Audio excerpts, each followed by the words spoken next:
আপনারা সবাই ভালো আছেন? আলহামদুলিল্লাহ আলহামদুলিল্লাহ। আল্লাহ তাআলা আমাদেরকে ভালো রাখুন আজীবন, এমনকি মৃত্যুর পরেও। আলহামদুলিল্লাহ আলহামদুলিল্লাহ ওয়া কাফা ওয়া সালামুন আলা ইবাদিহি আল্লাযীনা ইসতাফা, আম্মা বা'দ। যে সমস্ত ভাইরা দাঁড়িয়ে আছেন, অনুগ্রহ করে তারা নানা বাবার কথা অবশ্যই কেটে সুন্দর দেখাবে ইনশাআল্লাহ।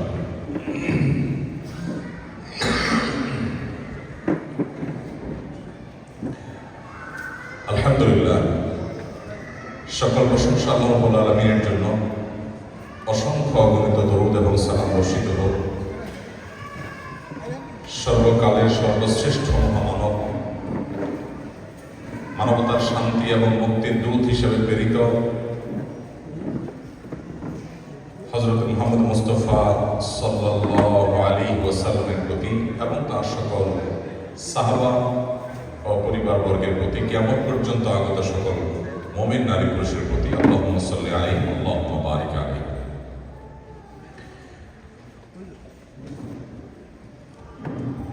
বাংলাদেশ আগামীর কান্ডারি যারা, সে সকল তরুণ এবং কিশোর বন্ধুরা, আমি অন্তরের অন্তঃস্থল থেকে মহান রব্বুল আলামিনের কাছে গভীরভাবে শুকরিয়া জ্ঞাপন করছি এই জন্য যে সুদূর বাংলাদেশ থেকে প্রায় 11,500 কিলোমিটার দূরে এত সুন্দর এবং চমৎকার একটি আয়োজন আজ আমরা পেয়েছি এবং আমি যতটুকু জানতে পেরেছি বাংলাদেশি কমিউনিটির এই ধরনের আয়োজন এটি প্রথম। আমি আশা করব এ ধরনের আয়োজন সামনে আরো সুন্দর, সুশৃঙ্খল, আরো গোছানো পদ্ধতিতে, আরো সম্মিলিত প্রচেষ্টায় প্রতিনিয়ত হতে থাকবে। আল্লাহ তাআলা আমাদের সবাইকে সেই তৌফিক দান করুন। প্রিয় ভাইয়েরা, আমাদের প্রিয় মাতৃভূমি থেকে এই 11,500 কিলোমিটার দূরে এত সমুদ্র পেরিয়েও আমরা যে আজ এখানে সমবেত হয়েছি, এতগুলো ভূখণ্ড, এতগুলো দেশ, এতগুলো দেশের সীমানা অতিক্রম করার পরও যে আমরা এখানে সবাই সমবেত হয়েছি,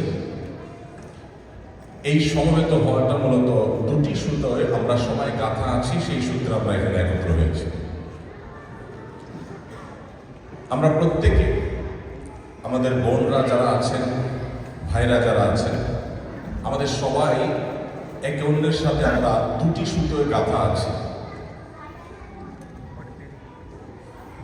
তার প্রথমটি হলো আমরা সবাই মুসলিম, এই সূত্রে আমরা সবাই গাঁথা আছি। যেহেতু অ্যাজ এ মুসলিম আমরা সবাই একটি সূত্রে গাঁথা, সেই সূত্রে আমরা এখানে একত্র হয়েছি। আরেকটি সূত্র আমাদেরকে গেঁথে রেখেছে, অদৃশ্য সূত্র, সেটি হলো আমরা সবাই বাংলাদেশি। বাংলাদেশের নাগরিক হিসেবে, বাংলাদেশের মানুষ হিসেবে আমরা সবাই একটি সূত্রে গাঁথা আছি এবং সেই সূত্রে আমরা এখানে আজ সমবেত হয়েছি এবং একত্র হয়েছি। আজকের আয়োজন এটিকে সফল করবার জন্য বিশেষভাবে যার অবদানকে আমি স্বীকার করতে চাই, নবীজি সাল্লাল্লাহু আলাইহি ওয়াসাল্লাম বলেছেন, মান লাম ইয়াশকুরিন নাস লাম ইয়াশকুরিল্লাহ, যে আল্লাহর শুকরিয়া আদায় করে না সে, যে মানুষের শুকরিয়া আদায় করে না সে আল্লাহর শুকরিয়া আদায় করে না। কোনো মানুষের কোনো অ্যাচিভমেন্ট, কোনো অর্জন, কারো কোনো অবদানকে যদি আপনি স্বীকৃতি না দেন, তাহলে মুখে আলহামদুলিল্লাহ বললেও আল্লাহ তাআলা আপনার সেই স্বীকৃতিকে অ্যাকসেপ্ট করবেন না। আপনার প্রতি কারোর কোনো অবদান থাকলে সেটিকে আপনাকে স্বীকার করতে হবে, পাশাপাশি আল্লাহর কৃতজ্ঞতা আদায় করতে হবে। সেই জায়গা থেকে আজকে আমি বিশেষভাবে কৃতজ্ঞতা জ্ঞাপন করতে চাই আপনাদের এই কমিউনিটির একজন ভাই, আমাদের ব্যারিস্টার মাসুদ আলম ভাইয়ের, যার সাথে মূলত কোরিয়ার ছোট ভাইয়ের আত্মীয়তার সম্পর্ক আছে এবং সেই সুবাদে মূলত আমার এখানে আসা। একান্ত জানাশোনা কোনো সোর্স ছাড়া সারা দেশে কিংবা দেশের বাইরে কোনো প্রোগ্রামে সাধারণত আমি ব্যক্তিগতভাবে অংশগ্রহণ করি না।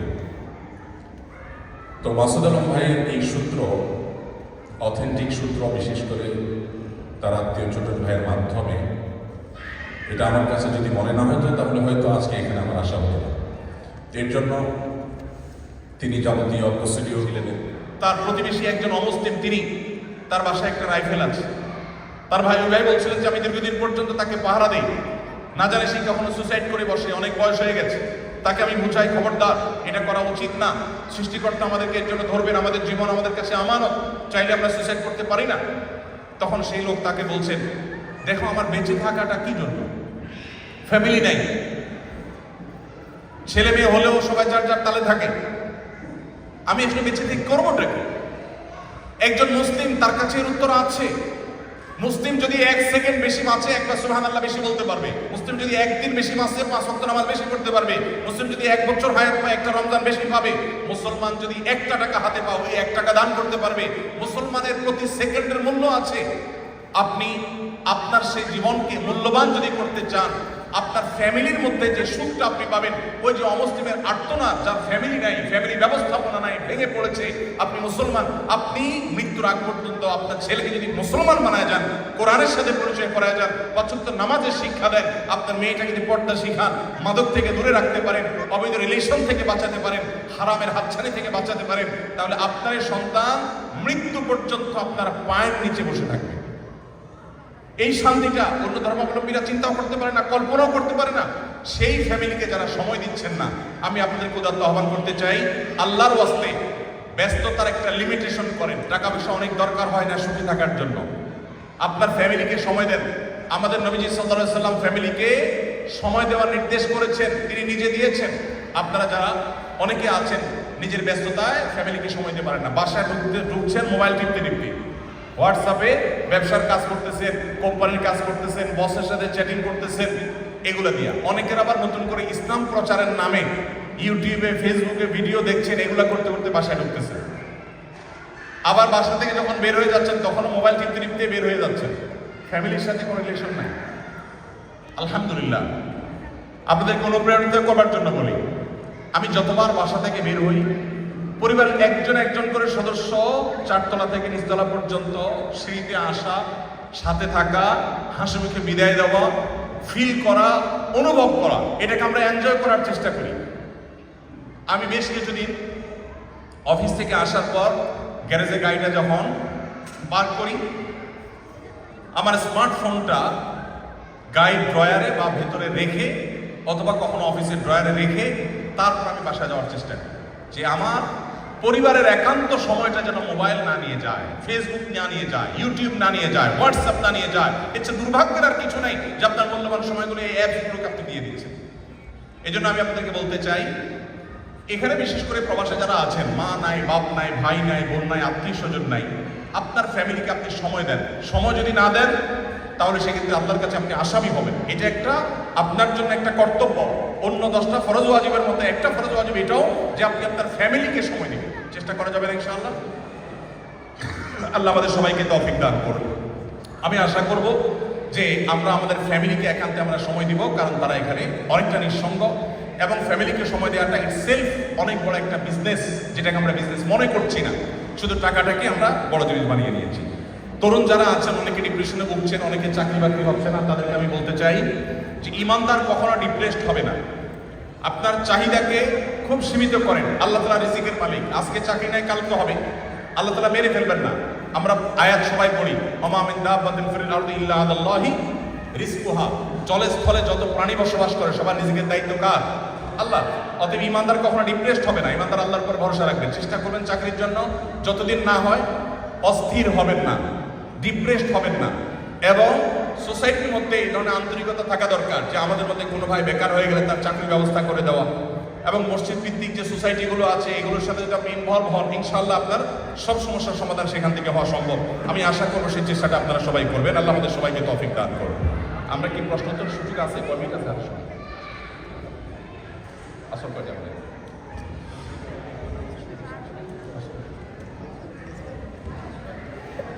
ওকে, ফাইন, ধন্যবাদ। আমি আপনাদের কাছে যে কয়েকটা আহ্বান রেখেছিলাম আমি সেগুলোর সামারি বলে ইনশাআল্লাহ আপনাদের প্রশ্ন উত্তর আমি প্রবেশ করতে যাচ্ছি। নাম্বার 1, আমি আপনাদের সবার প্রতি দত্ত আহ্বান রেখেছিলাম যে আমরা সবাই আমাদের প্রিয় মাতৃভূমি বাংলাদেশকে এবং আমাদের ইসলামকে আমরা সবাই এখানে রিপ্রেজেন্ট করছি। আমাদের জ্ঞাতসারে কিংবা অজ্ঞাতসারে আমাদেরকে দেখে এখানকার অন্য ধর্মাবলম্বী বা ভিনদেশী ভিন ভাষাভাষী মানুষেরা তারা কিন্তু ইসলামকে তারা মূল্যায়ন করে, ইসলামকে তারা বোঝার চেষ্টা করে এবং বাংলাদেশকে তারা অনুভব করার চেষ্টা করে আমাদেরকে দেখে। সো দায়িত্বশীলতার পরিচয় আমরা দেব, শৃঙ্খলা বোধ যেন আমাদের থাকে। এখানকার মানুষ, এখানকার কর্তৃপক্ষ, এ দেশ আমাদেরকে অনেক কিছু দিয়েছে, তাদের সে অবদানের প্রতি কৃতজ্ঞতা আদায় করে অন্তত আমরা আমাদের সর্বোচ্চ ভালোটুকু এখানে দেওয়ার চেষ্টা করবো ইনশাআল্লাহ। নাম্বার 2, জীবনটা বরফের মতো করে শেষ হয়ে যাচ্ছে। আমি এখানে এসে আমার 2-4টা বাড়ি করতে পারলাম, কিছু গাড়ি করলাম, কিছু ব্যবসা বাণিজ্য করলাম, এটা একজন মুসলমানের অ্যাচিভমেন্ট নয়। একজন মুসলমানের সবচেয়ে বড় অ্যাচিভমেন্ট, সবচেয়ে বড় অর্জন হলো যে মুসলমান এইরকম প্রতিকূল পরিবেশে থেকেও তার নিজের এবং তার ফ্যামিলি, তার বাচ্চা কাচ্চাদের ঈমানকে স্ট্রং রেখে যেতে পেরেছে এবং সেটার জন্য মসজিদের সাথে খুব বেশি সম্পৃক্ত থাকা, এই ধরনের ইসলামিক কালচারাল ইভেন্টগুলো বেশি বেশি করা এবং ইসলামিক স্কুল গড়ে তোলা, বাচ্চাদেরকে সেরকম পরিবেশে বড় করে তোলা, ইসলামিক সোসাইটি নিজেদের মধ্যে গড়ে তোলা, বন্ধুত্ব সেরকম করা, এগুলোর মধ্য দিয়ে আমাদের ঈমানকে আমরা স্ট্রং করতে পারবো ইনশাআল্লাহ তাআলা। নাম্বার 3, আমাদের যে তরুণরা আছে, বিশেষ করে বাচ্চা কাচ্চা আছে, আমি আপনাদের মধ্যে উদাত্ত আহ্বান রেখেছিলাম যে সেই বাচ্চা কাচ্চাদেরকে ঈমানই বলে বলিয়ান করবার জন্য আমাদের বিশেষ মনোযোগ দিতে হবে। বাসা বাড়িতে ঈমানের পরিবেশ থাকতে হবে। দুর্ভাগ্য, আমাদের অনেক প্রবাসী ভাইরা এই দূর প্রবাসে এসেও তারা গান, নৃত্য, বাজনা বা অনেক হারাম আছে যে হারামের ভিতরে তারা ডুবে থাকে। সন্তান কি মাদকের দিকে হাত বাড়ালো কিনা, সন্তান কি হারাম রিলেশনের দিকে চলে গেল কিনা, সেটা মাথা ব্যথা নেই। এই জন্য বাবা মা তথা বাসায় যদি ইসলামিক এনভায়রনমেন্ট গড়ে তোলা যায়, দিনই চর্চার সোসাইটি গড়ে তোলা যায় এবং ভালো ভালো ফ্যামিলির সাথে যদি রিলেশন করা যায় এবং তাদের সাথে যদি এরকম একটা পরিবেশ থাকে, তাহলে সেক্ষেত্রে আমাদের সন্তানদের ঈমান আমল রক্ষা করা সম্ভব। আমি আশা করব আমরা প্রত্যেকে যারা এখানে আছি আমাদের সন্তানদের বা অনাগত সন্তানদের ঈমান এবং আমল সেফ থাকে সেরকম একটা ওয়েতে তাদেরকে আমরা রেখে যাব। যদি না যেতে পারি তাহলে আমার এই অমুসলিম এবং ইসলাম পরিপন্থী পরিবেশে, যেখানে ঈমান আমল করা কঠিন, সেরকম একটা প্রতিকূল পরিবেশে আমার বাচ্চাদেরকে রেখে যে আমি ঈমান থেকে সরিয়ে দিলাম, এর জন্য আমি একজন মানুষকে, মুসলমানকে বেঈমান বানানোর যে অপরাধ, সে অপরাধে কিন্তু অপরাধী হবে। সেজন্য আমাদের সন্তানদের ঈমান আমলকে সবচেয়ে বেশি আমরা নার্সিং করার চেষ্টা করব। নাম্বার 4 নম্বর যে বিষয়টা বলেছিলাম সেটা হলো আমাদের নজরের হেফাজত করা। আমি জানি, আমরা সবাই জানি যে আমাদের এখানে হারাম বিভিন্ন দৃশ্য আমাদের চোখের সামনে অনবরত রাস্তাঘাটে বের হলে চোখে পড়ে। একজন মুসলমান হিসাবে আমাদের উচিত হবে নিজের দৃষ্টিকে তখন সংযত করা, নিজেকে কন্ট্রোল করা এবং সেই জন্য যারা ব্যাচেলর আছেন তারা হয় বিবাহ শাদী করবেন, না হলে ফ্যামিলি নিয়ে আসার ব্যবস্থা করবেন, আর না হলে যত অল্প সময় সম্ভব দেশে ফিরে যাবেন এবং স্ত্রী পরিবারের সাথে থাকবেন। ঈমান আমলকে বাঁচাবার জন্য এর কোনো বিকল্প পথ আমাদের সামনে খোলা নেই। 5 নম্বর যেটি বলেছি সেটি হলো যে সুদের সাথে আমরা অনেকে জড়িয়ে যাচ্ছি। আমাদের জ্ঞাতসারে বা অজ্ঞাতসারে সামান্য লোভে আমরা অনেকে সুদি লোন নিয়ে বাড়ি করছি এবং সুদি লোন নিয়ে বিভিন্ন ব্যবসা বাণিজ্য পরিচালনা করছি। এই হারাম থেকে আমাদের বেঁচে থাকতে হবে আল্লাহর ভয়ে। যদি আপনি শান্তি চান, আপনি 10টা দোকানের মালিক হতে পারেন, আপনি 100 কোটি টাকার মালিক হতে পারেন, শান্তি পাবেন না হারামে, এটা নিশ্চিত। আর যদি আপনি আল্লাহর জন্য স্যাক্রিফাইস করেন, ছাড়তে কষ্ট হবে, কিন্তু আল্লাহ তাআলা আপনাকে আরাম এবং সুখের ব্যবস্থা করবেন। 6 নম্বর যে বিষয়টা আমি বলেছি সেটি হলো পরিবারকে সময় দেওয়ার চেষ্টা করবেন। আমরা অনেকে আছি নামাজ কালাম পড়ি কিন্তু পরিবারকে সময় দেই না, তারা আল্লাহর কাছে অপরাধী হয়ে দাঁড়াবেন। এখানে মা বোনরা তারা নিজেদের প্রিয়জন নাই, সময় কাটাবার সুযোগ তারা পায় না। একান্তে আমাদের সাথে তারা একটু যদি সময় না পায়, আপনার যদি একান্ত গল্প করার সময় তার সাথে না হয়, তার খোঁজখবর নেওয়ার সুযোগ না হয়, তাহলে সেটা দুর্ভাগ্যজনক বিষয়। একজন মুসলমান হিসাবে এটা দায়িত্বহীনতা। আমাদের বোনদের মধ্যে যে ডিপ্রেশন, তাদের মধ্যে দুশ্চিন্তা, নারীদের, এটা দূর করবার জন্য আমরা ফ্যামিলিকে সময় দিতে হবে, ফ্যামিলির সাথে সময় কাটাবার চেষ্টা করতে হবে। এর আগে আপনারা আমার বিভিন্ন বক্তব্য হয়তো শুনেছেন, আমি শীতের সময় সুযোগ পেলেই 1 ঘন্টা 1.5 ঘন্টা আমার বাচ্চাদের সাথে আমি খেলাধুলা করি। আলহামদুলিল্লাহ, আমি আমার গার্ডেনে সময় দেওয়ার চেষ্টা করি এবং ফ্যামিলির সাথে আমার অন্য কোনো কাজ হোক আর না হোক, দিনে একটা ভালো সময় কাটাবার জন্য আমি খুব আপ্রাণ চেষ্টা অব্যাহত রাখি আলহামদুলিল্লাহ।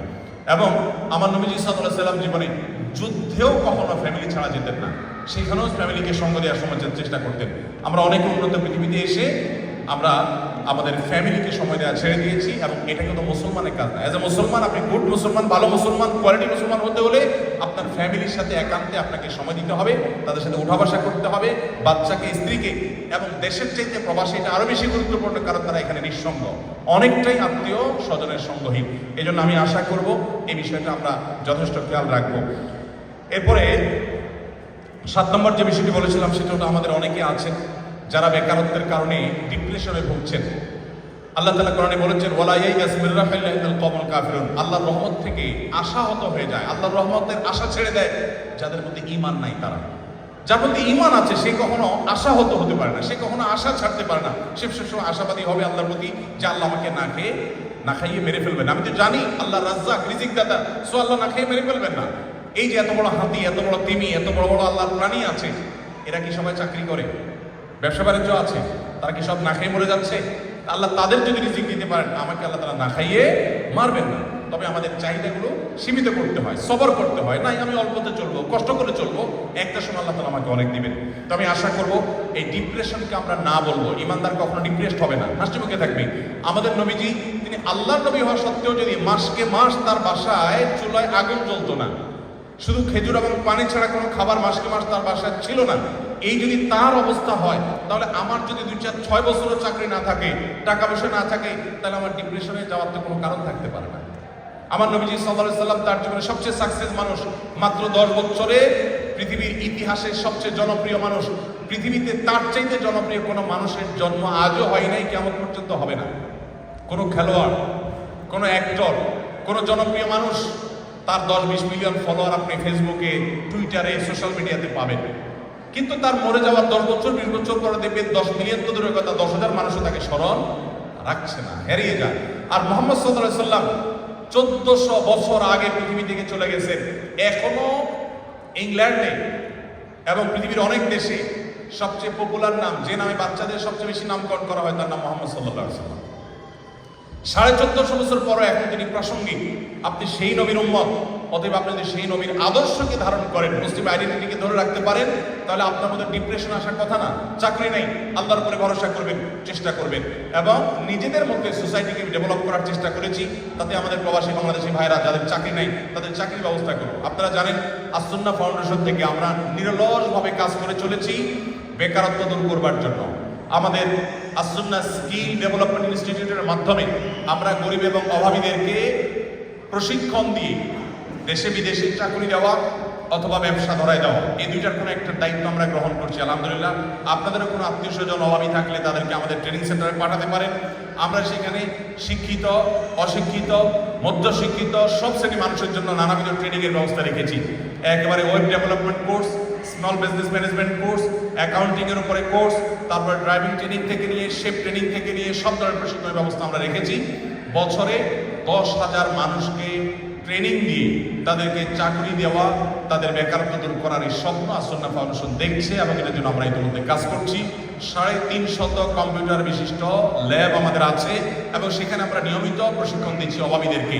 যারা যাকাতের হকদার, 80 থেকে 90% স্কলারশিপ দিয়ে প্রায় 100% ফ্রি তাদের জন্য থাকা, খাওয়া, আবাসন ব্যবস্থা, ট্রেনিং এবং ট্রেনিংয়ের পরে চাকরি দেওয়ার কাজটা আসুন্নাহ ফাউন্ডেশন থেকে আমরা করছি। আপনারা যারা নিউজিল্যান্ড প্রবাসী আছেন, আপনারা বিভিন্ন মসজিদ থেকে কোন ভাইরা আমাদের বেকার আছে, কিভাবে তাদেরকে চাকরি দেওয়া যায়, আপনারা সেই সামাজিক উদ্যোগগুলো গ্রহণ করবেন। মসজিদ শুধু নামাজ পড়ার ঘর নয়, মসজিদ থেকে মানব সেবা করতে হবে, মসজিদ থেকে মানুষের অভাব দূরের জন্য কাজ করতে হবে। কোন স্বামী স্ত্রীর মধ্যে সম্পর্ক কমে গেছে, তাদের মধ্যে কাউন্সিলিং করে তাদের দূরত্ব, দাম্পত্য সম্পর্ককে ভালো করার চেষ্টা করতে হবে, দূরত্ব কমানোর চেষ্টা করতে হবে। সেই সাথে আমাদের শিশুদের জন্য বিভিন্ন রকমের প্রোগ্রাম থাকতে হবে। আমি জার্মানির বার্লিনে গিয়েছিলাম, সেখানে দেখেছি মাসখানেক আগের কথা, বাংলাদেশি প্রবাসী ভাইরা বাচ্চাদের জন্য চমকপ্রদ সব আয়োজন করেছে। আমি অভিভূত হয়ে গেছি। আমি আশা করবো এখানে বাচ্চাদের জন্য আপনারা নানা কালচারাল প্রোগ্রাম করবেন, ছুটিগুলোতে তারা তাদের টাইমটাকে যাতে ইসলামিক পরিবেশে তারা যেন স্পেন্ড করতে পারে, সেজন্য আপনারা নানামুখী উদ্যোগ গ্রহণ করবেন। ইনশাআল্লাহ আপনার এই প্রবার জীবন জান্নাতের আরো কাছাকাছি যেতে আপনাকে সাহায্য করবে, যদি আপনি এই বিষয়গুলোকে মেনে চলেন। আল্লাহ তাআলা আমাকে, আপনাদের সবাইকে ভালো মুসলমান হয়ে, আদর্শ মুসলমান হয়ে, আল্লাহ নবী মুহাম্মদ সাল্লাল্লাহু আলাইহি সাল্লামের প্রকৃত অনুসারী হয়ে আমাদের জীবনকে কোরআন এবং সুন্নাহর পথে পরিচালিত করে আমাদের ইহলৌকিক এবং পারলৌকিক জীবনকে সুখী এবং সমৃদ্ধ জীবন হিসেবে গঠন করার তৌফিক দান করুন। Bangladesh skill migrant association of নিউজিল্যান্ডকে আল্লাহ তাআলা উত্তম বিনিময় দান করুন, যে তারা এত সুন্দর একটা আয়োজন করেছেন। আমাদের ব্যারিস্টার মাসুদ ভাই সহ আরও যে সমস্ত ভাইয়েরা আছেন, আমাদের IDF FZ এর ভাইরা আছেন, আল্লাহ তাআলা যারা যারা দাওয়াতি কাজ করছেন তাদের সবাইকে সর্বোচ্চ শক্তি এবং সামর্থ্য দান করুন। আমি আগামী 2-4-5 বছর পর দেখতে চাই যে অকল্যান্ডে বাংলাদেশিদের কয়েকটা মসজিদ হয়েছে, 2-3টা স্কুল হয়েছে, আমাদের একটা ভালো সোসাইটি গড়ে উঠেছে। আমি যদি সেটা সংবাদও জানতে পারি, আমি আপনাদের ভাই হিসাবে, আপনাদের একজন শুভাকাঙ্ক্ষী হিসেবে আমি ভালো ফিল করবো, আল্লাহর কাছে শুকরিয়া আদায় করবো। আমরা আজকে এখানে যেরকম সবাই সমবেত হলাম, আল্লাহ তাআলা আমাদের সবাইকে জান্নাতুল ফেরদাউসে একইভাবে সমবেত হওয়ার তৌফিক দান করুন। জাযাকুমুল্লাহু খাইরা ওয়া আখিরু দাওয়ানা আলহামদুলিল্লাহি রাব্বিল আলামিন। আপনাদের কিছু প্রশ্ন আছে আমার কাছে, আমি সব প্রশ্নের উত্তর হয়তো দিতে পারবো না, কিছু প্রশ্ন উত্তর দিচ্ছি ইনশাআল্লাহ। রমজান রিলেটেড বহু প্রশ্ন আমার এখানে আসছে, এই সব প্রশ্নের উত্তর ইনশাআল্লাহ আগামীকাল আমাদের সিয়াম সেমিনার এবং রমজান মাস কেন্দ্রিক প্রশ্ন উত্তরের যে সেশন হবে ইনশাআল্লাহ বিদিল্লাহ রানই মসজিদে, সেখানে ইনশাআল্লাহ আমরা প্রশ্ন উত্তর দেওয়ার চেষ্টা করব বিকাল 3টা থেকে। আমি আশা করব সেখানে আপনারা সমবেত হবেন। আমি শুধুমাত্র রমজানের বাইরের যে প্রশ্নগুলো আছে সেগুলোর উত্তর দেওয়ার চেষ্টা করছি। প্রথম প্রশ্ন, এক ভাই লিখেছেন, আমার এক মেয়ের সাথে বিয়ে ঠিক হয়েছিল, কিন্তু বিয়ের পূর্বে তাকে তার বোন আত্মীয় তার কোনো আত্মীয় কালো জাদু করে, এর ফলে সে মারা যায়। আমি জানতে চাচ্ছি আল্লাহ তাদের জন্য কোন শাস্তি রেখেছেন কিনা। ভাইরা আমার, কালো জাদু যেটাকে ব্ল্যাক ম্যাজিক বলা হয়, কোরআন যে সম্পর্কে আমাদেরকে বারবার সতর্ক করেছে। ইন্টারেস্টিং বিষয়, পৃথিবীর বহু মানুষ সেটাকে স্বীকার করতো না যে কালো জাদু আবার কি জিনিস, অথচ আমরা অতি সম্প্রতি দেখি পৃথিবীর নামি দামি ফুটবলার, নামি দামি খেলোয়াড়রা, তাদেরকে কালো জাদু করা হয়। অনেক ভিডিও ক্লিপ সোশ্যাল মিডিয়াতে আছে, আপনারা দেখতে পাবেন, সার্চ করে দেখতে পারবেন যে ইন্টারন্যাশনাল বিভিন্ন মিডিয়াগুলোতে নিউজ হচ্ছে, রিপোর্ট হচ্ছে প্রতিনিয়ত যে একজন ভালো খেলোয়াড়ের পারফরমেন্স নষ্ট করার জন্য ব্ল্যাক ম্যাজিক করে কিভাবে তাকে ক্ষতিগ্রস্ত করা হচ্ছে। কোরআন যে সেহের বা জাদুর কথা বলেছে 1450 বছর আগে, এখন সেটা আমাদের চোখের সামনে ধরা দিচ্ছে বাস্তব হয়ে। অতএব এটাকে অস্বীকার করবার কোনো সুযোগ নেই। মানুষকে নানাভাবে ক্ষতিগ্রস্ত করতে পারে কালো জাদুর মাধ্যমে, ব্ল্যাক ম্যাজিকের মাধ্যমে। এখন প্রশ্ন হলো, কেউ যদি এরকম করে তার শাস্তি কি? ইসলামের দণ্ডবিধিতে, ইসলামিক শরিয়া যদি কোথাও থাকে বিচারিকভাবে, সেখানে সর্বোচ্চ শাস্তির কথা বলা হয়েছে 3-4টি অপরাধের ক্ষেত্রে। এর ভিতরে একটা হলো যারা কালো জাদুর কাজ করে। নবী সাল্লাল্লাহু আলাইহি সাল্লাম তাদের চরম শাস্তি, সর্বোচ্চ শাস্তি দিতে বলেছেন, যার উপরে কোনো শাস্তি হয় না সেই শাস্তি দিতে বলেছেন এই কালো জাদুর সাথে যারা সম্পৃক্ত তাদেরকে, জাদুকরদেরকে। এই জন্য অনেকে আছেন আত্মীয় স্বজনের সাথে বিশেষ করে একটু মনোমালিন্য হলেই ব্ল্যাক ম্যাজিশিয়ানদের কাছে যান, কবিরাজের কাছে যান, সে একটা তাবিজ করে দেয়, তার একটা ক্ষতি করার চেষ্টা করে।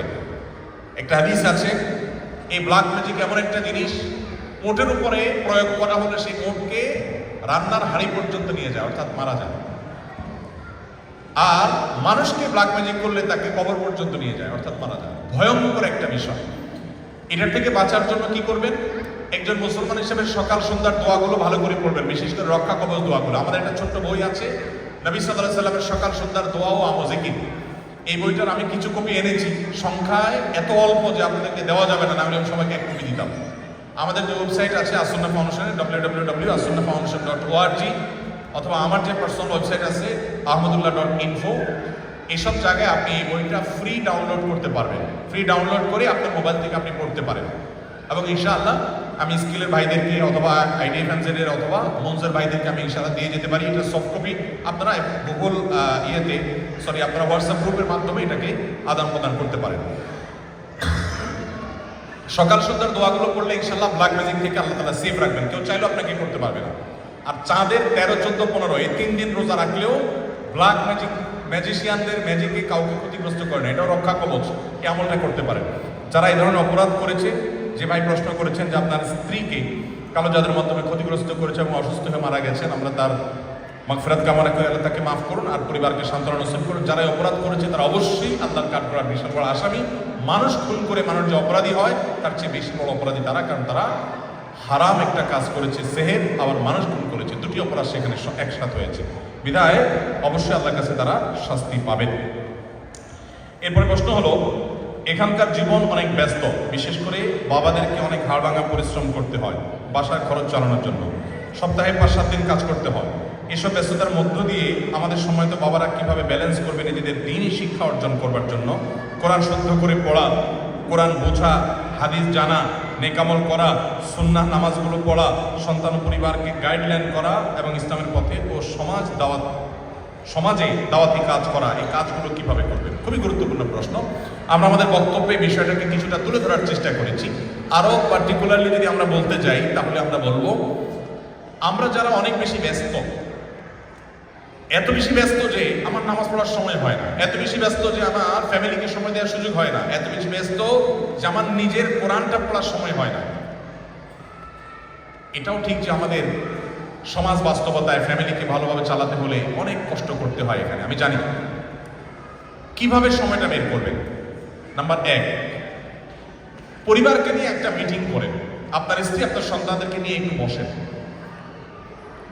বসে আগে সিদ্ধান্ত নেন, আমরা কি গতানুগতিক লাইফ লিড করব, নাকি একজন মুসলমানকে কোরআন এবং সুন্নাহ যেভাবে গাইড করেছে সেভাবে আমরা চলবো, কোনটা করব? এটা আগে ডিসিশন নেন।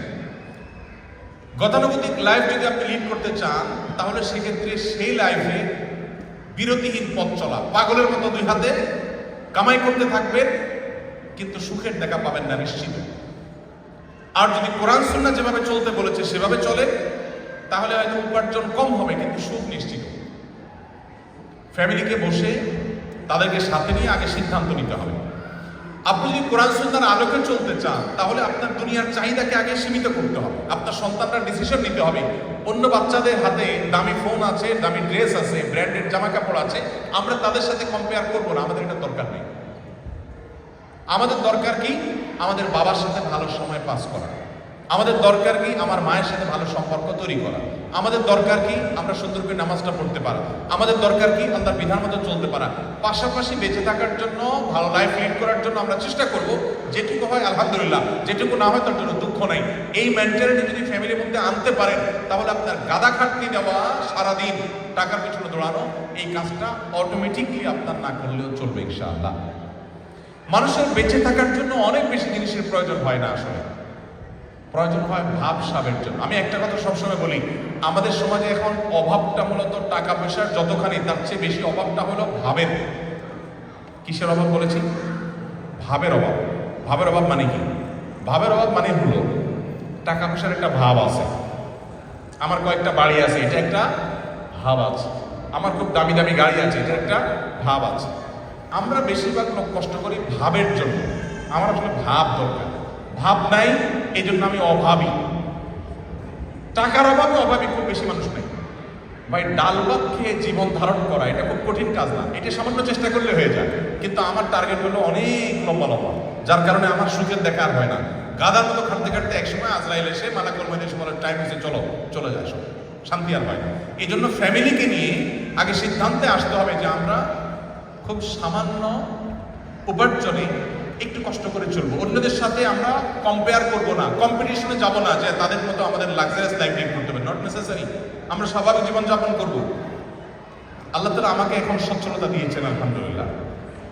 আমি 10 বছর আপনাদের মতো প্রবাসী জীবন কাটিয়েছি। প্রবাসীদের কিছু কষ্ট আমি খুব ভালো করে বুঝি, এটা লম্বা সময় আমি পার করেছি সৌদি আরবে।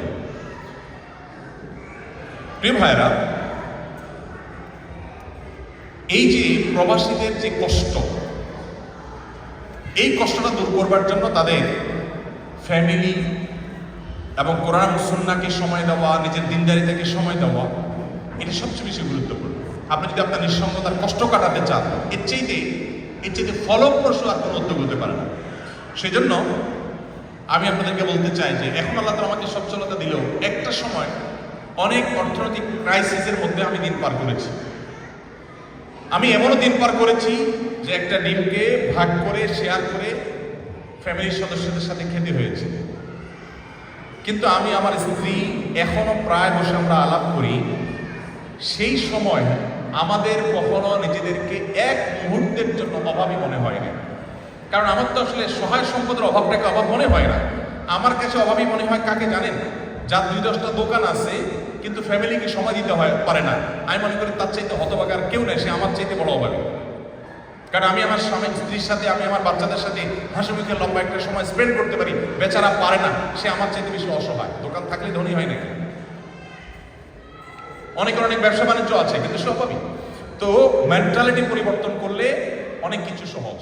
মোবাইল ফোনে তারা এতটা এডিক্টেড, রান্না করবেন একটু পায়েস, ইউটিউবে ঢুকে 2 ঘন্টা ভিডিও দেখতেছে।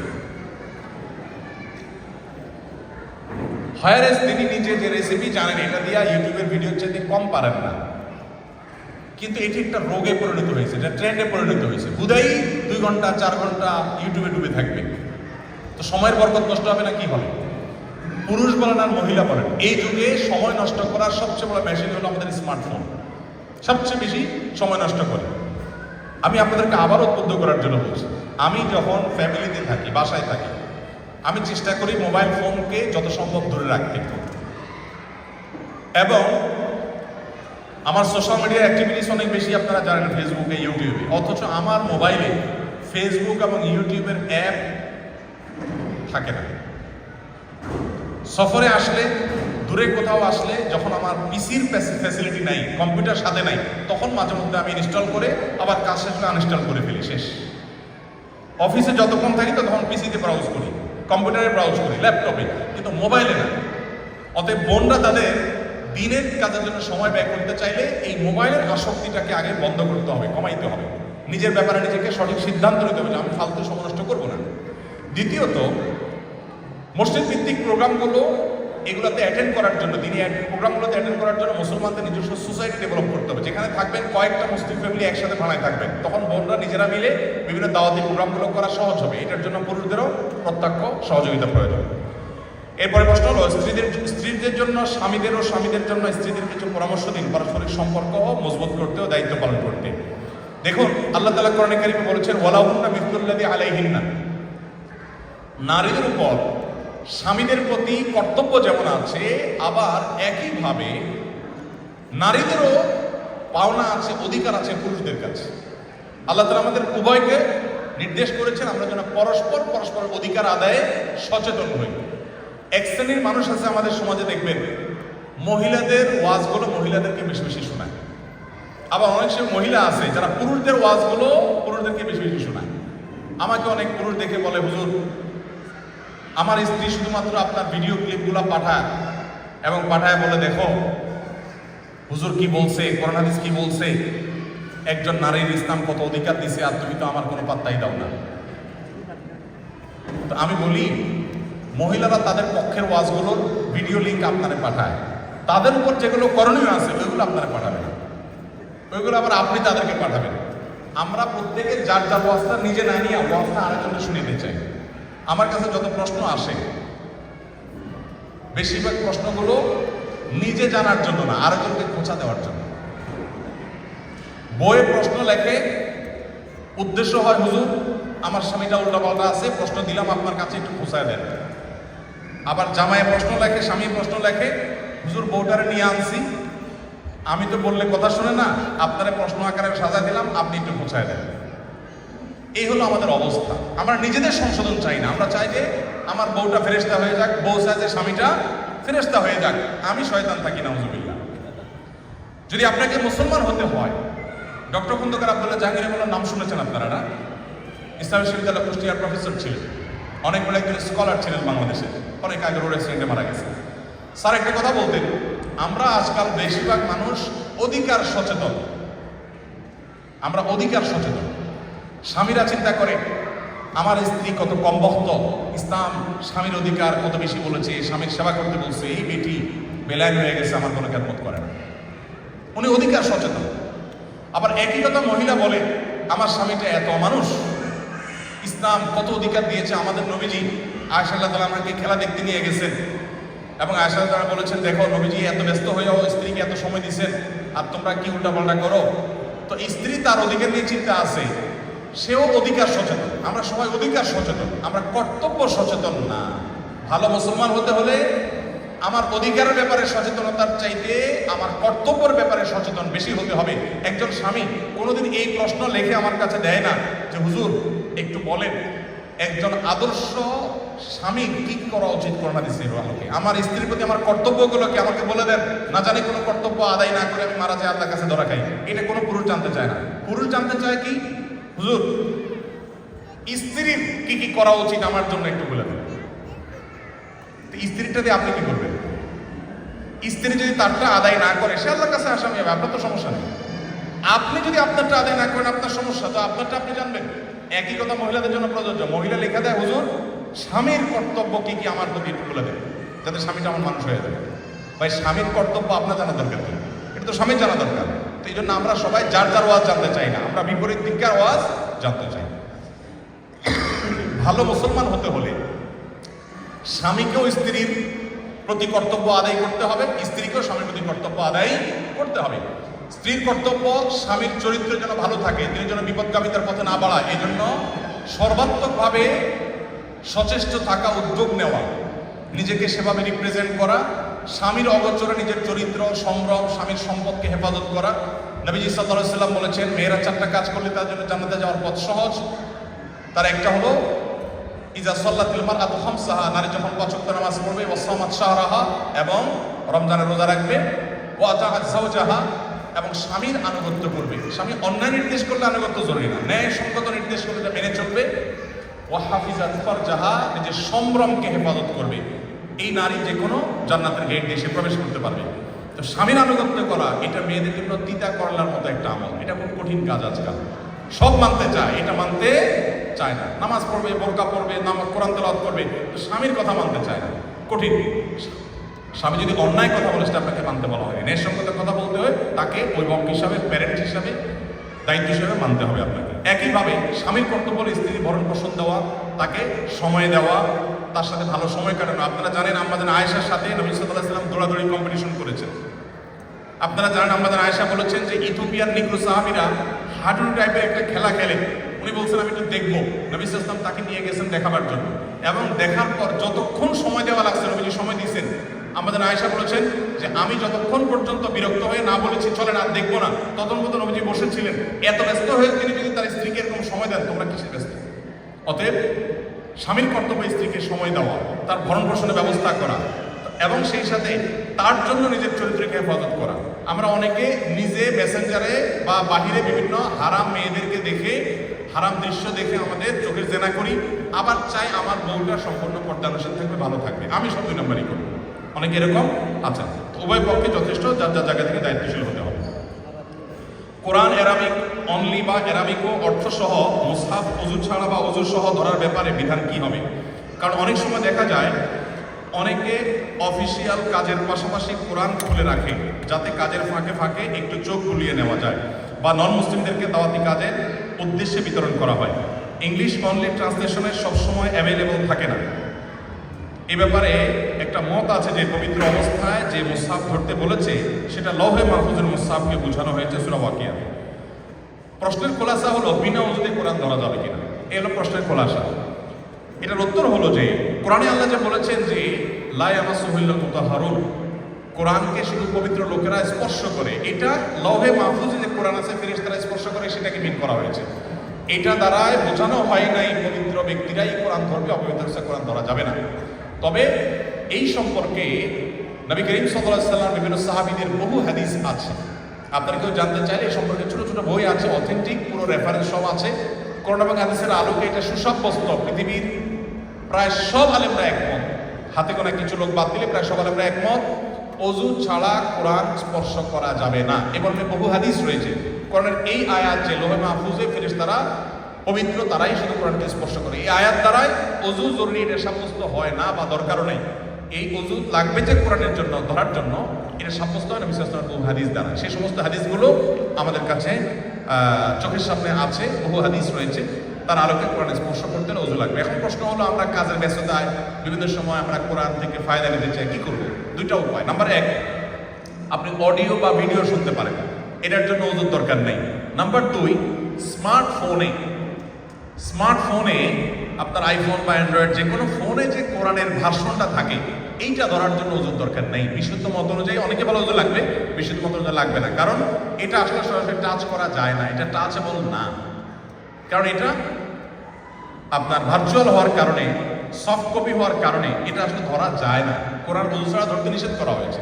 তাছাড়া এখানে উপরে কাভার আছে, তারপরে আপনার ডিসপ্লে আছে, উপরে গ্লাসের একটা আবরণ থাকে, যার কারণে এখানে বাহ্যিক দৃষ্টিতে আপনি কোরআন টাচ করছেন দেখলেও মূলত সেটা কোরআন টাচ করা নয়। সেজন্য আপনি স্মার্টফোনে বা পিসিতে কিংবা আপনার ল্যাপটপে আপনি কোরআন ওযু ছাড়াও পড়তে পারেন।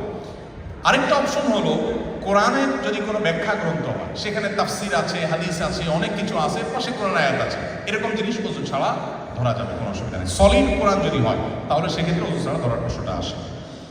এবার প্রশ্ন হলো নামাজের খুশু খুজু কিভাবে প্র্যাকটিস করব যখন চাকরিতে থাকি। আজকাল আমাদের ফোকাস নষ্ট হয়ে গেছে। বিভিন্ন গবেষণা দ্বারায় বিজ্ঞানীরা, গবেষকরা প্রমাণ করেছেন মানুষের ফোকাসের যে ক্যাপাসিটি, ফোকাস ধরে রাখার যে ক্যাপাসিটি, সেটা কমতে কমতে ভয়াবহ একটা পর্যায়ে এসে দাঁড়িয়েছে।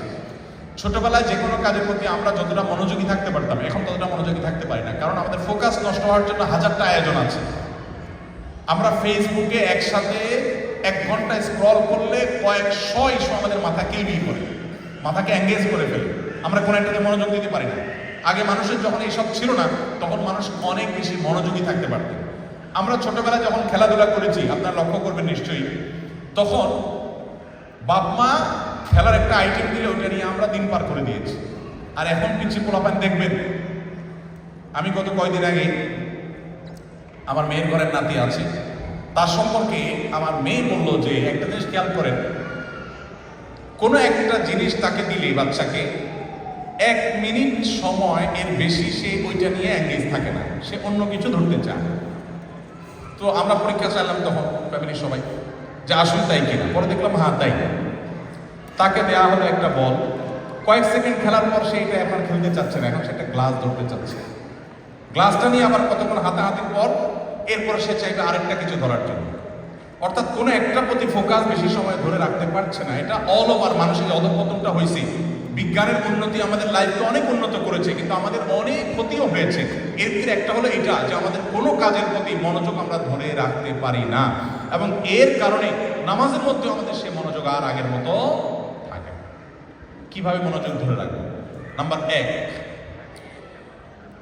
আপনি 5 ওয়াক্ত নামাজের যে আয়োজনটা আছে, আপনি দেখবেন সুবহানাল্লাহ, যে প্রটোকলটা মেনটেন করতে বলেছেন আল্লাহ তাআলা আমাদেরকে, আপনাকে প্রত্যেক নামাজের আগে ওযু করতে হয়। ওযু করতে হয় না? এই যে আপনি নামাজ পড়বেন তার জন্য আয়োজন আগে থেকে, আপনাকে ফোকাসে আনার চেষ্টা। আপনি অনেক আগে থেকে কাপড় চোপড় পবিত্র রাখবেন, পেশাব করেছেন, মলমূত্র ত্যাগ করেছেন, যে নামাজ পড়ার তার কোনো হিসাব নিকাশ নেই, কিন্তু আপনার হিসাব নিকাশ আছে। আপনি পরিচ্ছন্ন রাখার চেষ্টা করছেন, পানি দিয়ে ধোয়ার চেষ্টা করছেন, কারণ আপনাকে নামাজ পড়তে হবে। এই যে মনোযোগ আগে থেকে, অ্যাটেনশন, প্রস্তুতি। এরপরে আসেন প্রত্যেক নামাজের আগে পরে সুন্নাত নামাজ আছে না, রিহার্সেল, ওয়ার্ম আপ, প্রস্তুতি। জোহরের আগে আপনি 4 রাকাত সুন্নাত পড়তেছেন, পরে নিজেকে প্রিপেয়ার করছেন, এরপরে মূল নামাজে আপনি প্রবেশ করছেন। তার মানে আমাদের নামাজের মনোযোগ ধরে রাখার জন্য ইসলাম অনেকগুলো স্টেপ অবলম্বন করেছে, বাস আমাদের সেগুলোর প্রতি খবর নেই। তো মনোযোগ ধরে রাখার জন্য ওই আগে থেকে দুনিয়ার এঙ্গেজমেন্ট ছেড়ে মসজিদে আগে আগে চলে আসা, পারলে মোবাইলটা সাইলেন্ট করা, এয়ারপ্লেন মোডে রাখা, যাতে করে এই টাইমের মধ্যে আপনার মনোযোগ নষ্ট না হয়। আমার একটা আর্টিকেল আমি অনুবাদ করেছি, আমার না আর্টিকেলটা হলো সৌদি আরবের সাবেক গ্র্যান্ড মুফতি শেখ আব্দুল আজিজ বিন আব্দুল্লাহ বিন বাজ রহমতুল্লাহ আলাইহি। আমি বাংলা অনুবাদ করেছি, বাংলাদেশের বিভিন্ন দৈনিক পত্র পত্রিকা ছেপেছে। নামাজে মনোযোগ ধরে রাখা 33টি উপায়, এখনো গুগলে সার্চ করলে পেয়ে যাবেন হয়তো অনেক পোর্টাল থেকে। এই 33টা উপায়ের আমি 3টা উপায় শুধু বলি, সবচেয়ে ইফেক্টিভ। তার ভিতরে একটা হলো এইটা যেটা বললাম, অর্থাৎ নামাজের আগে থেকে অন্য সব ঝামেলা বাদ দিয়ে পরিপূর্ণ নামাজের দিকে মনোযোগ থাকার জন্য আপনি একটু ধ্যানের মতো করে নামাজের প্রতি মনোযোগী হন। আমরা যেটা করি, মোবাইল টিপতে নামাজে দাঁড়াই, তো আমার মোবাইলে এতক্ষণ যেগুলো দেখছি নামাজের মধ্যে এগুলো মাথায় ঘুরতে থাকে, ফোকাস নষ্ট হয়। দ্বিতীয় উপায় হলো নামাজে যে সূরা কেরাতগুলো পড়েন, দোয়া দুরূদ পড়েন, সেগুলোর অর্থগুলো বোঝার চেষ্টা করেন। আমাদের একটা ভিডিও আছে, ইউটিউবে পাবেন, নামাজে আমরা কি পড়ি সেগুলোর বাংলা ব্যাখ্যা করার চেষ্টা করেছি আমরা 1 ঘন্টায়। অথবা আপনি কোনো বই পুস্তকে জেনে নিতে পারেন নামাজে আমরা কি পড়ি, সেটার অর্থ যদি জানেন তাহলে আপনার ফোকাস ধরে রাখা সহজ হবে। 3 নম্বর হলো হালাল উপার্জন আর চোখের হেফাজত। এই দুইটা নামাজে ইবাদতে ফোকাস ধরে রাখার সবচেয়ে কার্যকর উপায়গুলোর একটা। উপার্জন যদি হারাম হয় নামাজে মনোযোগ থাকে না। আর চোখ দিয়ে যখন মোবাইলের স্ক্রিনে অথবা বাইরে হারাম নারীর প্রতি আপনি, হারাম দৃশ্যের প্রতি আপনি যখন চোখ ফেলেন, তখন আপনার অস্থির হয়ে যাবে, তার নামাজে মনোযোগ থাকে না। পরীক্ষিত এটা। আপনি 3 দিন টানা এক্সারসাইজ করেন যে আমি চোখ দিয়ে হারাম দেখবো না, যথাসম্ভব নিজেকে সংযত রাখবো, আপনি দেখবেন নামাজের মধ্যে আপনার মনোযোগ আপনি পাচ্ছেন ইনশাআল্লাহ। 4 নম্বর সর্বশেষ যে প্র্যাকটিসটার কথা বলবো সেটা হলো নামাজকে একটু সময় নিয়ে আদায় করে। আমাদের এখন বেশিরভাগ মানুষ আমরা হুলস্থুল করে নামাজ পড়ি, খুব দ্রুত গতিতে নামাজ পড়ি। যত বেশি নামাজের টাইম আপনি স্পেন্ড করবেন তত বেশি আপনি নামাজে মনোযোগ পাবেন। আপনার 2 রাকাত নামাজ পড়তে 3 মিনিট টাইম লাগে ফর এক্সাম্পল, আপনি সেটাকে 6 মিনিটে রূপান্তর করেন। আপনার 4 রাকাত নামাজে 5 মিনিট সময় নর্মালি লাগে, আপনি 10 মিনিট সময় সেখানে ব্যয় করেন। আমি আল্লাহর উপর ভরসা রেখে আপনাকে বলতে পারি, আপনি নিজে দেখবেন যে কিভাবে আপনার নামাজে মনোযোগ থাকছে। অনেক বেশি সময় ধরে রুকু করেন, অনেক বেশি সময় ধরে সেজদা করেন, রুকু থেকে উঠে দাঁড়িয়ে একটু বেশি সময় ধরে অপেক্ষা করেন, তারপরে ধীরে ধীরে করেন। এই ধীরস্থিরতা অবলম্বন করলে নামাজে মনোযোগ আসবে ইনশাআল্লাহ। এরপরে প্রশ্ন হলো শাবানের রোজার ব্যাপারে রাসূল আকরাম সাল্লাল্লাহু আলাইহি ওয়াসাল্লাম অনেক উৎসাহ দিয়েছেন। এক্ষেত্রে কি স্বামীর অনুমতি নিতে হবে? স্ত্রী, বিশেষ করে স্বামী যদি অতটা উৎসাহিত ফিল না করে নফল রোজা করার ব্যাপারে চাকরি ব্যস্ততার কারণে। যদি কোনো নারীকে তার স্বামী নিষেধ করে নফল রোজা রাখতে, তাহলে তিনি নফল রোজা রাখবেন না। এর কারণে রোজা না রেখেও স্ত্রী সওয়াব পাবেন, কারণ তার রোজা রাখার ইচ্ছা ছিল। কেউ ভালো কোনো কাজের ইচ্ছা আছে কিন্তু কোনো কারণে করা হয়নি, আল্লাহ তাআলাকে পরিপূর্ণ সওয়াব দান করেন। কিন্তু স্বামী যদি কোনো যৌক্তিক কারণ ছাড়া অযথা হুদাই তারা যদি নিষেধ করে, তাহলে সেটা মানা জরুরি না। আর যদি স্বামী তার জৈবিক প্রয়োজনে বা যৌক্তিক প্রয়োজনে তিনি যদি বলেন যে না, রোজা রাখবে না, তখন কিন্তু স্বামীর নির্দেশটা মানাটাই বেশি গুরুত্বপূর্ণ হবে। ইসলামের বাউন্ডারিগুলো কি কি? ইসলামের বাউন্ডারি তো অনেক। এই অল্প সময়ের ভিতরে আমি বাউন্ডারির শব্দ বলতে পারবো না, তবে বেসিক মূলনীতি বলতে পারি। একজন মুসলমান তিনি শিরক থেকে নিজেকে বাঁচিয়ে রাখবেন। শিরক, আল্লাহর সাথে কাউকে পার্টনার সাব্যস্ত করবেন না। তাওহীদ ঠিক রাখবেন, তার মধ্যে ঈমানটা ঠিক রাখবেন। এটা হলো সবচেয়ে বড় বাউন্ডারি, দরকারি বাউন্ডারি। এরপরে হলো 5 ওয়াক্ত নামাজ ঠিক মতো পড়বেন 2। 3 নম্বর হলো উপার্জন হালাল হবে, কোনো হারাম উপার্জন করবেন না। নাম্বার 4, তিনি কারোর হক নষ্ট করবেন না, কারোর অধিকার নষ্ট করবেন না। সুন্দর আচরণ করবেন, সবার প্রতি সদয় থাকবেন, তার যা প্রাপ্য বুঝাই দিবেন। এই কয়েকটা কাজ যদি বেসিকলি মানুষ করে, এই বাউন্ডারিগুলো মেনটেন করলেই তার ইসলাম পালনের মূল কাজটা হয়ে যাবে। এরপরে প্রশ্ন হলো উবার ট্যাক্সিতে মহিলা প্যাসেঞ্জার নেওয়া জায়েজ হবে কিনা। অনেক সময় ট্যাক্সিতে করে বারে গিয়ে মদ পান করে প্যাসেঞ্জার, সেক্ষেত্রে ট্যাক্সি চালকের কোনো গুনাহ হবে কিনা? খুবই গুরুত্বপূর্ণ প্রশ্ন। অনেকে আছি আমরা অন্যতম বিভিন্ন দেশে বিভিন্ন আপনার অ্যাপসে আমরা এই সার্ভিসটা দিয়ে থাকি, উবারে বা অন্যান্য কোনো অ্যাপসে। এক্ষেত্রে আপনাকে যিনি কল করছেন প্যাসেঞ্জার, তিনি নারী নাকি পুরুষ আপনি জানেন না। যদি শুধু একজন নারী হয়, ইসলাম শরিয়ার দৃষ্টিকোণ হলো কোনো পুরুষ আর কোনো নারী একাকী নিঃসঙ্গ কাটাবে না, সাথে কমপক্ষে আরেকজন থাকবে, তাহলে সেক্ষেত্রে ফিতনার দুয়ার বন্ধ হবে। ইসলামে যে সামাজিক অস্থিরতাগুলো আমরা দেখতে পাই, নারীর প্রতি নানান পাশবিক নির্যাতনের ঘটনা শুনি, এগুলো বন্ধ করবার জন্য নানাভাবে উদ্যোগ ইসলাম নিয়েছে, তখন থেকে এটা একটা। এখন প্রশ্ন হলো একজন উবার ট্যাক্সি চালক, তিনি যখন কল রিসিভ করছেন, কলার কি নারী না পুরুষ যেহেতু তার জানার সুযোগ নাই, অতএব এটা রিসিভ করে তিনি যদি ওই রাইডটা শেয়ার করেন ইনশাআল্লাহ গুনাহ হবে না। তবে সেক্ষেত্রে ফিতনা মুক্ত থাকার জন্য তাকে সচেতন থাকতে হবে। আমি যতটুকু জানি এখানেও উবার ট্যাক্সিতে ক্যামেরা সিস্টেম আছে, অতএব সেখানে ফিতনার দুয়ার এমনিতেই বন্ধ। ক্যামেরা আছে যেহেতু, চাইলেও কেউ কোনো অন্যায় অনাচার করার সুযোগ সেভাবে নাই। তো আশা করা যায় ইনশাআল্লাহ বিদিনা তার জন্য এটা নাজায়েজ হবে না। আর কোন প্যাসেঞ্জার বারে যাবেন, কে মদ পান করবেন, কে হারাম কাজ করবেন, সেটা তো আমি জানি না, এবং সেটা আমার কন্ট্রোলেও না। আল্লাহ বলেছেন লা ইউকাল্লিফুল্লাহু নাফসান ইল্লা উসআহা, মানুষের সাধ্য সক্ষমতার বাইরের কিছু আল্লাহ চাপিয়ে দেন না। সো যেটা আমি জানি না, এটার জন্য কোনো দায় আমার উপরে আসবে না ইনশাআল্লাহ।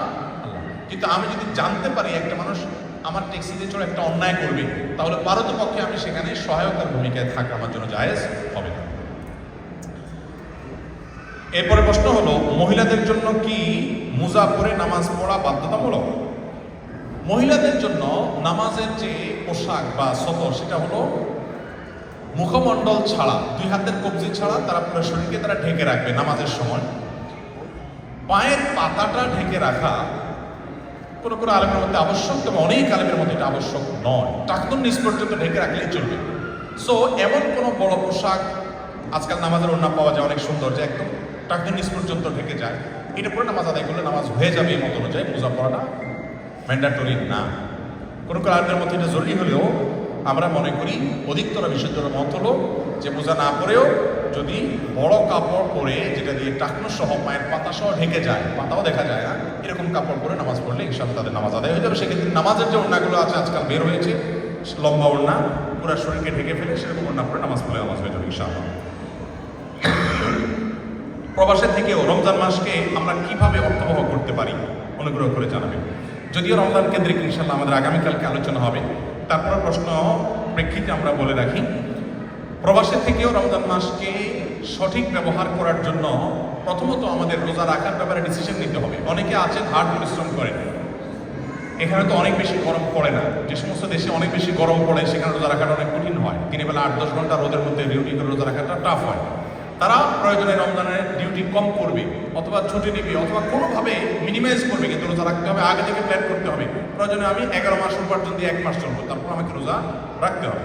দ্বিতীয়ত, রমজান মাসে একজন প্রবাসী তিনি তারাবির নামাজ তার জন্য মসজিদে গিয়ে পড়া যদি অসম্ভব হয়, কঠিন হয়, তাহলে বাসায় পড়বেন, স্বামী স্ত্রী মিলে জামাত করবেন, সূরা তারাবি পড়বেন, তারপর তিনি সেটা করতে পারেন এবং চেষ্টা করতে পারেন। এরপর প্রবাসে থাকার ফলে বরং কিছু অ্যাডভান্টেজ পাওয়া যায়, কিছু সুবিধা পাওয়া যায় যেটা দেশে নেই, সেগুলো আমরা চাইলে করতে পারি। যেমন রমজান মাসে আমরা দেশে অনেকে আছি, গ্রামের বাড়িতে যাওয়ার একটা ব্যস্ততা থাকে, ঈদের আগে 5-7 দিন আগে দেখা যায়, সেই ব্যস্ততা আমরা অনেকে পড়ি। আমরা চাইলে গেলে পুরো সময়টা আল্লাহ ইবাদতে কাটাতে পারি। বিধায় সময়টাকে ভালোভাবে কাটাবার জন্য মসজিদ ভিত্তিক নানা আয়োজন থাকতে পারে, কোরআনের দার্স থাকতে পারে, কোরআন তেলাওয়াতের অভ্যাস গড়ে তুলতে পারি। এর মাধ্যমে রমজানকে আমরা অর্থবহ করতে পারি ইনশাআল্লাহ। সর্বশেষ প্রশ্ন করছি, প্রবাসীদের একটা কষ্টের কথা আপনার বিভিন্ন বক্তব্যে বলেন, সেটা হলো দেশে থাকা আত্মীয় স্বজনরা প্রবাসীদের উপর সবসময় অসন্তুষ্ট থাকে। প্রশ্ন হলো কিভাবে একজন প্রবাসী দেশে থাকা অবস্থায় স্বজনদের, আত্মীয় স্বজনদের সন্তুষ্টি অর্জন করতে পারে? খুবই দরকারি প্রশ্ন।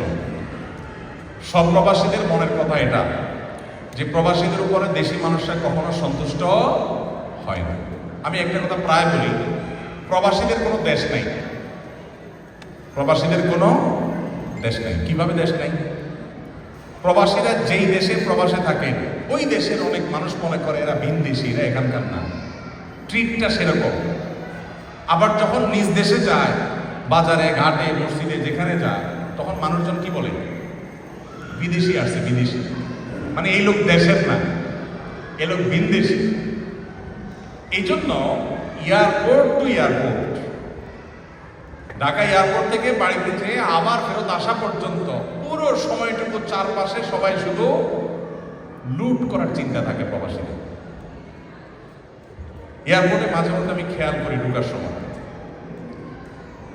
প্রবাসী ভাইদের দিকে তাকায় দেখি, বিদায় দেওয়ার সময় গড়িটা খুলে বাইকটা দিয়ে দিচ্ছে, ভাতিজা তাকায় রয়েছে ট্রলিটার দিকে, মামা এরকম ট্রলি তো আপনি গেলে আরেকটা পাবেন, বা চাচা আপনি তো আরেকটা পাবেন, আপনারা গুলিস্তানের একটা ব্যাগ দিয়ে দিয়ে এটা নিয়ে কোনো রকম পার হয়ে যান, হাতেরটা আমার দিয়ে যান।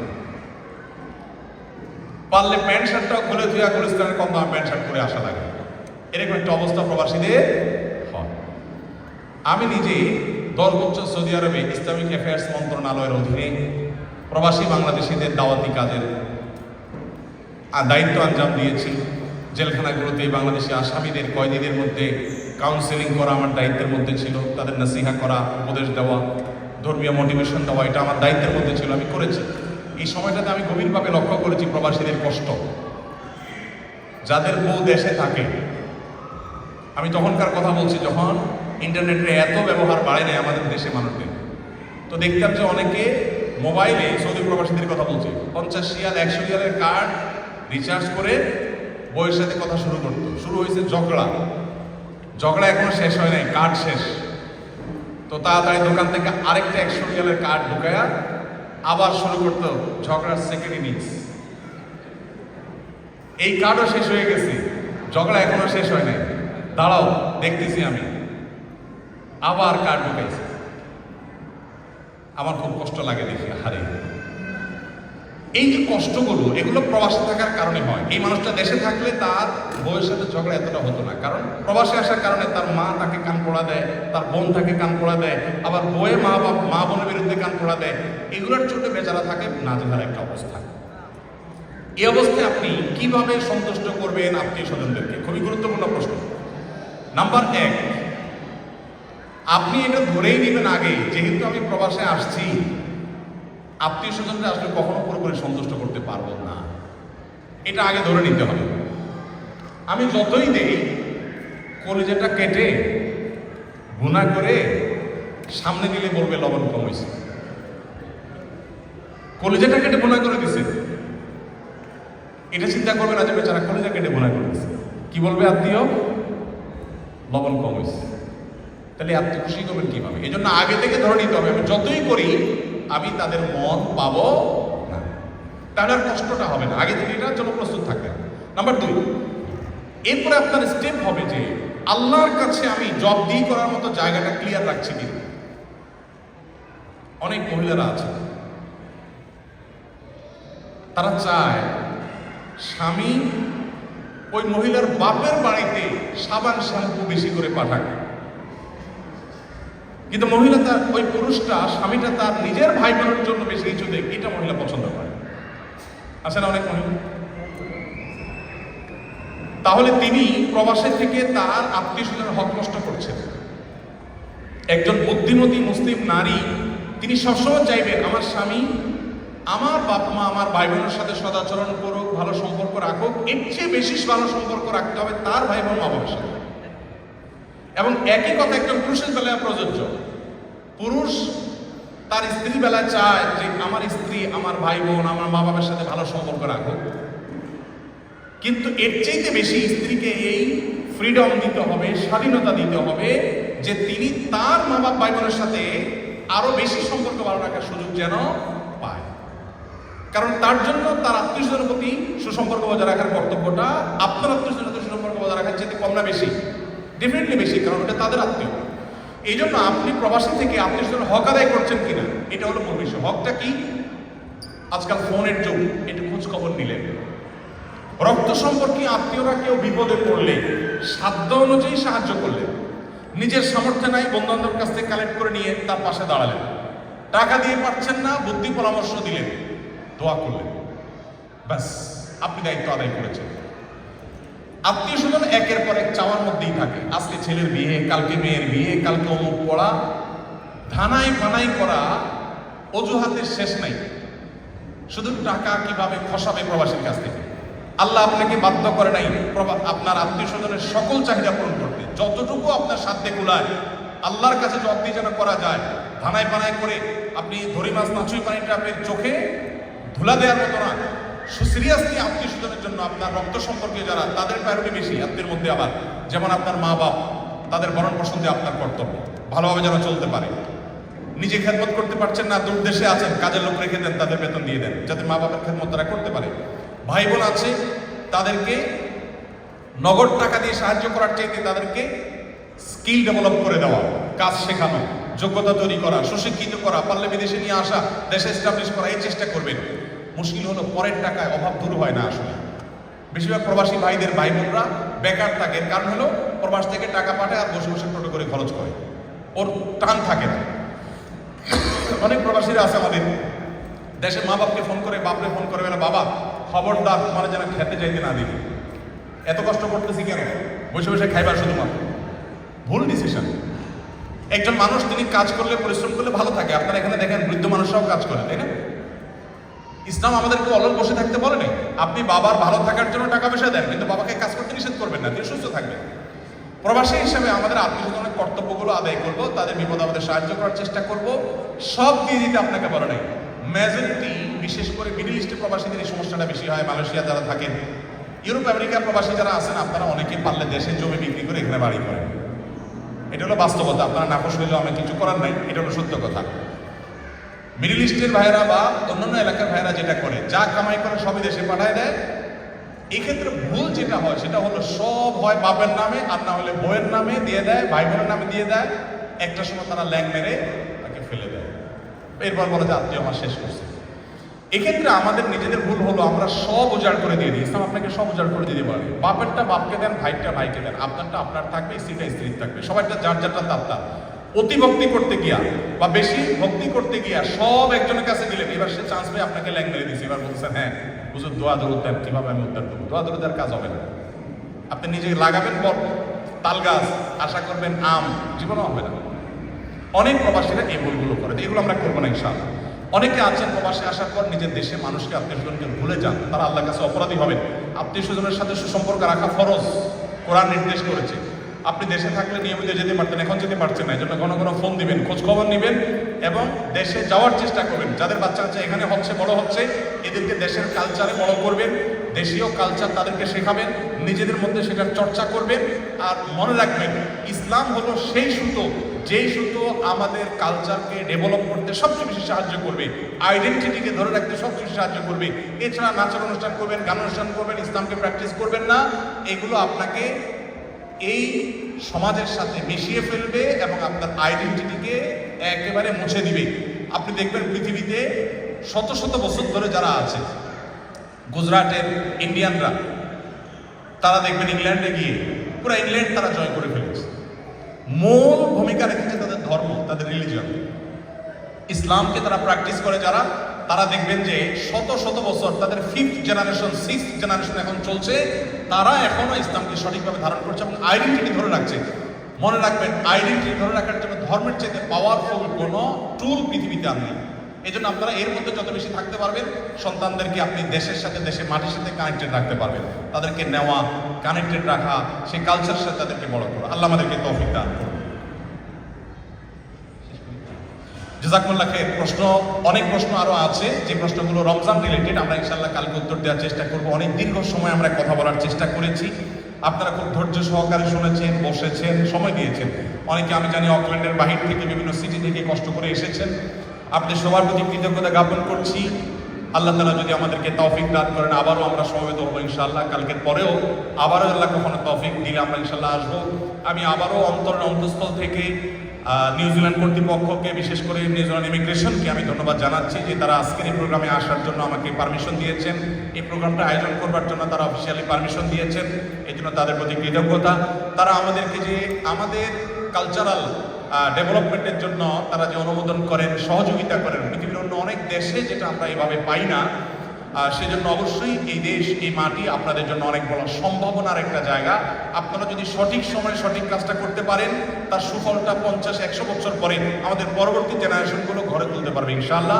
আমি আশা করব সেই কাজটা আমরা সঠিকভাবে করব, আমরা ভুলটা করব না, যাতে করে আমাদের পরবর্তী জেনারেশন তাদের আইডেন্টিটি নিয়ে এই সমাজে বেঁচে থাকতে পারে, এই মাটিতে বেঁচে থাকতে পারে।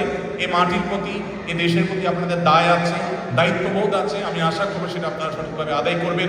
এই দেশের সার্বিক উন্নতি, অগ্রগতি, আইন শৃঙ্খলা, এই সবগুলোর মধ্যে রেসপেক্ট এবং এখানে বিভিন্ন ধরনের মানুষের শান্তিপূর্ণ সহাবস্থান, এগুলোকে আমাদের খুব সুন্দরভাবে যথাযথভাবে পালন করতে হবে।